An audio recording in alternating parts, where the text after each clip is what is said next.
വളരെ വിഷമത്തോടെയാണ്. ഇന്നത്തെ വാർത്ത കേട്ട് നമ്മൾ എല്ലാവരും ദുഃഖിതരാണ്.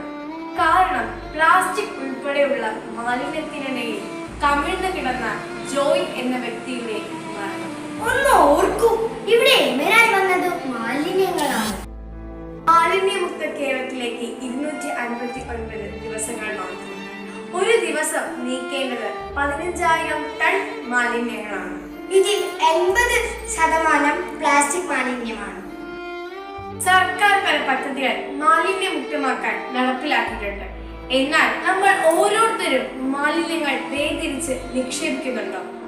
മാലിന്യങ്ങളെ ശരിയായ രീതിയിൽ നിക്ഷേപിച്ചിരുന്നാൽ ഇങ്ങനെ മാലിന്യം കൂമ്പാരം ഉണ്ടാകുമോ?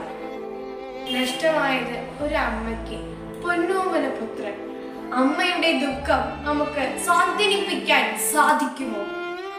ഒരു ജീവനും മാലിന്യം കൊണ്ട് നഷ്ടമാകരുത്. മാലിന്യം ശരിയായി നിക്ഷേപിക്കണം. ഓരോരുത്തരും തീരുമാനിക്കണം. നമ്മുടെ കടമയാണ് മാലിന്യ വിമുക്ത കേരളമാക്കാൻ പങ്കുചേരാം. നന്ദി.